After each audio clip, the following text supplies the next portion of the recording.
Sunday என்னலாம் நடந்துச்சுன்னு பார்க்கலாம் வாங்க. ஊருக்கே லீவுனாலும், எனக்கு சண்டே மட்டும் லீவ் கிடையாது. என்னதான் எவ்வளோ மாடர்னா ட்ரெஸ் வந்திருந்தாலும், இந்த வேலை பார்க்கும்போது ரொம்ப கம்ஃபர்ட்டா இருக்கிறது இந்த நைட்டி மட்டும் தான். அதில இருக்க சுகமே சுகம் தான். இன்னைக்கு மத்தியான சாப்பாட்டுக்கு மீன் குழம்பும், மீனும் வறுக்க போறேன். அதனால கொஞ்சமா வெங்காயம் மட்டும் தண்ணீல போட்டு உரிச்சு வச்சுக்கிட்டேன்.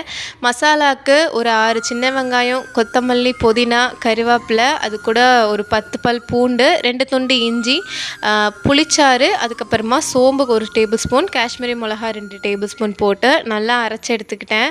இது கூட மீன் மசாலா ஒரு 2 டேபிள் ஸ்பூன் அளவுக்கு சேர்த்துருக்கேன். கார்ன்ஃப்ளவர் 1 டேபிள் ஸ்பூன், உப்பு தேவையான அளவு சேர்த்துக்கோங்க. அவ்வளோதான். வாங்கி வச்ச மீனில் 2 பக்கமும் நல்லா கோட் பண்ணி ரேப் பண்ணி ஃப்ரிட்ஜில் வச்சிட போகிறேன். ஒரு 1/2 ஹவருக்கு இது ஃப்ரிட்ஜில் இருந்துச்சுன்னா நல்லா ஊறிடும். இதுக்கு சைட்லேயே மீன் குழம்பும் ரெடி பண்ணிட்டேன். லாஸ்ட் டைம் ஊருக்கு போயிருப்போ வாங்கிட்டு வந்த இருப்பு சட்டியில் தான் இன்றைக்கி நான் மீன் குழம்பு வச்சேன். அடுத்து 1/2 ஹவரில் மீனையும் வறுத்துட்டேன். நான்ஸ்டிக்கில் தேங்காய் எண்ணெய் ஊற்றி கொஞ்சமாக கருவேப்பிலை மட்டும் மேலே போட்டுட்டு மீனை வறுத்திங்கன்னா ரொம்ப சூப்பராக இருக்கும். அடுப்பை மீடியம் ஃப்ளேம்லேயே வச்சு 2 பக்கமும் நல்லா குக் பண்ணி எடுங்க. அவ்வளோதான், ஃபிஷ் ஃப்ரை ரெடி.